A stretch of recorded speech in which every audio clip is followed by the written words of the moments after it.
Hey guys, it's Bob here, and hey, we're with Erik Peiker, the BioBait guy, the founder, the man behind BioBait, which is just crushing it right now in the industry with a line of very unique.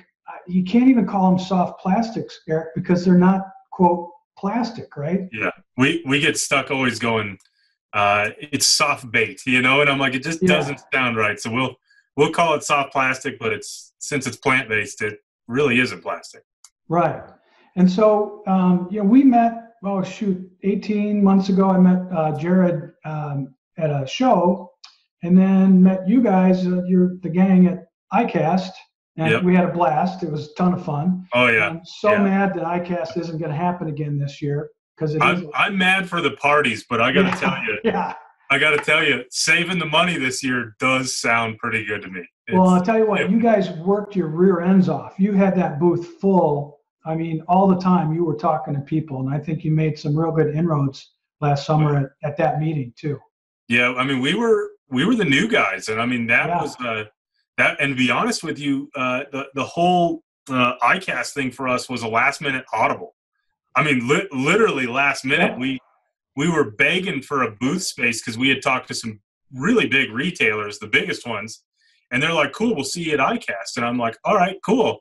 And And then I'm I like, guess I gotta go. I gotta get to ICAST. Yeah, And then yeah. we kept calling them, and they're like, "They're sold out. We don't have anything left." And I was like, "Please, please, please, if somebody drops out," or I said, "Give me a booth that somebody's rented, and I'll pay them triple to four times what they paid for it." And finally, somebody dropped out, and it was a men's underwear or something is on the little sign on the top of the booth. The placement was like men's underwear, and I'm like, I don't care, we'll take it. Yeah. So, Well, it was a good spot too, a nice corner spot for you as well. oh But yeah, how old are you now? Because even 2 years ago when we were talking, or 18 months, you were still relatively new. oh yeah. This is the beginning of our third year, so that Yeah. was like our year one, really. And I mean, we're just guys, I mean, we're not rich by any means. I mean, I'm a contractor, really. I'm up there roofing and doing all that stuff. And Tyler, one of our partners, he does HVAC.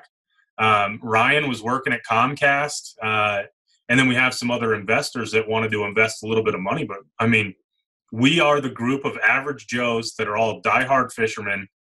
That we went out and we found this patent on this material, went and shot it, and into some swim baits and stuff. We're like, it's perfect, and we said, let's dump our entire life savings into it. And you And can see it's a this is great, the result you yeah, get. it's a great story. It's a great story. Do you remember back to, that first meeting, or you're sitting down with beers and you said, "Hey, I know."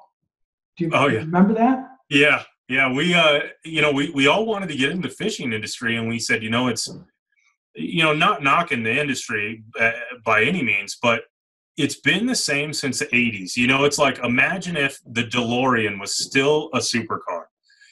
That is how we perceived the industry. Is we were like, there's no new McLarens, right? There's nothing. It's a DeLorean. You get the wings and the A-track, and that's what you got. So we wanted to come in with more technology, robotics, and some of our painting methods that you've seen on some of our DNA stuff. Which Right. I got one of them here. I don't know if you could see that well, That's but the perch. I I mean know. that's a soft plastic. So not only is it eco-friendly, but we took it a step further too with the fish oil and the painting on it. So we said, enough of the DeLoreans. Here's the brand new McLaren, and we're going to sell it at the price point of a DeLorean. So, How do you describe the baits if you've got a 40-second elevator pitch? If you're in an uh-huh. elevator with somebody, someone says, "What do you do?" Yeah, I mean, that's tough because it depends on who the fisherman is too. But there's so many benefits to it. It's tough. I mean, really, I'm a performance fisherman more than anything. If it doesn't perform, I'm not going to buy it. I mean, period. I mean, that's at the end of the day, that's really what matters. And the bonus of being better for our waterways and better for the fish is just an added bonus on top of it. That as we started to research, we found out that that's a monstrous problem that's kind of being swept under the rug.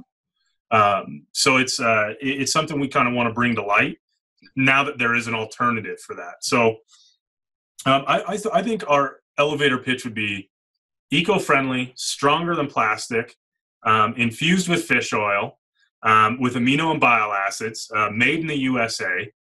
I mean, I don't know. Those are strong points. Yeah, I those mean, are really strong points. 90% of what we find in the fishing industry when we do the ICAST reports, stuff like that, is a lot of stuff is made in China or the Dominican, or, you know, we're like, I get it, they can make good quality stuff, but sure. For us, especially in this time, I mean, we employ a lot of people where, you know, people can't come in for a manufacturing and work here. We're at like half capacity because of the COVID stuff. You know, we send out our stuff to get bagged. So if people are out of work, they're hitting us up like, hey, I need to make money to pay bills or feed my family. The $1,200 from the government's not doing it, right? Yeah, of course. So we've got people going out and bagging bait. We pay per bag.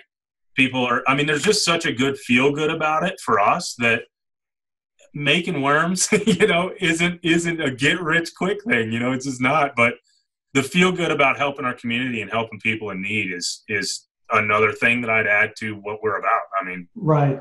More than just performance. And speaking of performance, the baits actually affect the way a hook falls too, right? Yeah. I mean, you have different buoyancy in different plastics, right? You have like Yamamoto's awesome Cinco, right? Action on that thing's awesome. When we went to Long Beach, though, we did in the tank, we crushed way more fish than the Yamamoto did in the test, but a lot of that's fish oil. But having that buoyancy to where the fall rate is good, it's not too quick, it's not too slow. Getting the proper buoyancy in a formula that's not just an off-the-shelf plastisol is something that takes, I mean, 10 plus biochemists to work on. So when you see this bait and you're like, oh, this is cool, the science behind this with the amino acids, the bile acids, using real fish oil so it does disperse in water instead of trying to imitate, that there's a lot of science behind these. And I wish I could take credit for it, but I can't. Yeah. We fished it, but we said these are perfect. And yeah. I've tried it too, and we did. You've heard the story, but for the folks who haven't, we did a Lake Erie walleye trip last summer, yep. And we were using worm harnesses with a crawler on it. We were trolling for walleyes, and we were doing pretty well. Mm-hmm. And then I had a bag of the perch pattern with me, and I told the captain, Paul, I said, "Hey, Paul, let's try some of these and see what we can do." So yeah. he rigged the perch up on a worm harness, mm-hmm. and threw a couple of them out there, and I'm seriously within 5 minutes, yep. They were two of the bigger walleyes that we caught. Unfortunately, the well was already full, and we'd kind of run out of time, so we couldn't fish for very much longer. But the short little test that we did was freaking amazing. Oh yeah, just this week alone, there were 3 walleye tournaments here in Colorado, local where we are, and all 3 tournaments, they were all won by somebody using a BioBait paddle tail swim bait.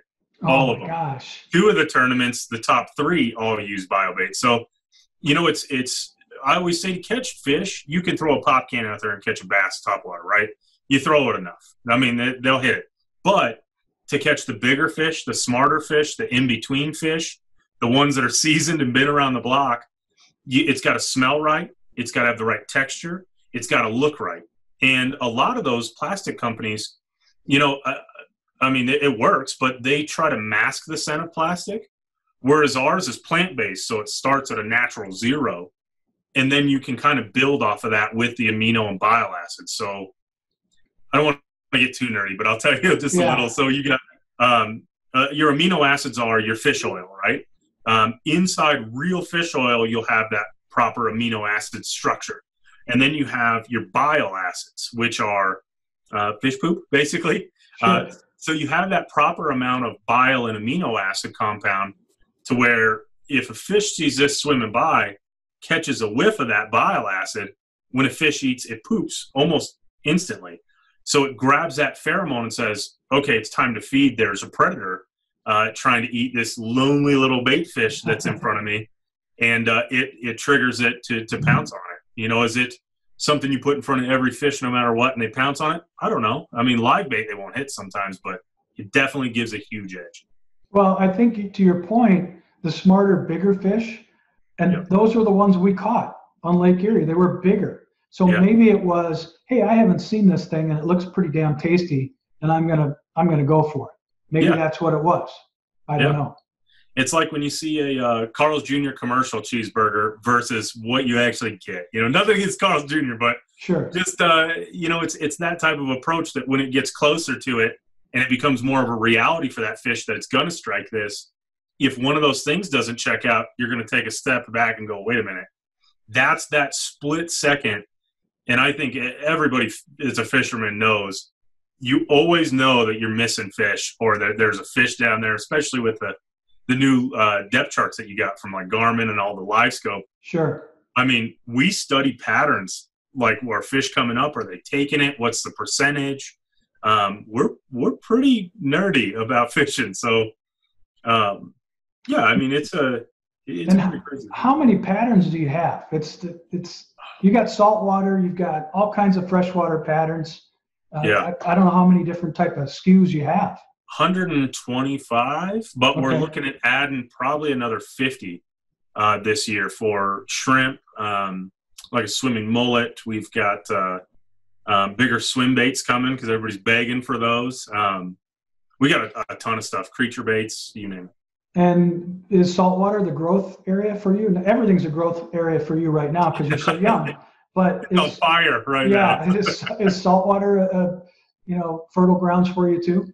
Oh yeah, I mean we're landlocked in Denver, you know, so we're like, I don't know, but we've got a group of guys that started fishing our swim baits for redfish in Texas and Louisiana, and they're like, it's night and day. They did a torture test on our 375 swim bait paddle tail, and you'll have to look it up. It's MDLR on YouTube. Okay. Mark, he's an awesome guy, and we met him at ICAST, and he's like, there's no way this is better than, I'll say, the competitor Gulp. And we said, you tell us, go out and try it. I mean, our stuff's scented. It never dries out. It's just as oily, right? Disperses the same. So you tell us if the strength, durability, and all that matters to you. And he went out and fished ours. And I said, if it sucks, tell the world it sucks, then we can go back to the drawing table, you know? But sure. He came out and he's like, I caught more fish than any bait he was using that day by far. Torture test, I think he was over 20 redfish on one swim bait. Wow. It's speckled trout and redfish is really good. Now we're looking into some commercial applications too right now for crab and fantastic. Yeah. That's fantastic. So the ICAST was canceled. All the area shows are canceled this summer, and for who knows how much longer. How's that affected your business? And have you had to pivot? What changes have you had to make? Yeah, I mean, we were rocking and rolling, filling orders like crazy. I mean, especially Cabela's Canada. I mean, we have just been on fire in Canada with Cabela's and Shields, and those orders just went stopped because they're pretty much closed. So we've luckily seen a huge uptick in our online stuff, right? Which is really good, but we are definitely ready for everything to open back up. So everybody is. It's allowed us more time to go out and fish a little bit, I guess, and have a little bit of a breather. But we're getting ready to start on a big Walmart order for us, and that's the first one. So we're like nose to the grindstone here in a minute and just get that thing done. But it's I wish I could show you our shop. I got the computer here, but small little shop. I mean, we're plucking bait, bagging bait. There's a good chance if you buy bait from us, I might have bagged it. Put it in the bag. I probably bagged it. I mean, we got a lot of people that come in and help too, but it's just crazy. I mean, we didn't think it would be this difficult to really get into the. We're like, yeah, we'll shoot some worms and we'll put them in a bag. It'll be great, And as an entrepreneur, I guess, as a group of us, we had about a year and a half of trying to figure out how to properly run an injection machine. Our material's a little different, so we build our own injection machines now.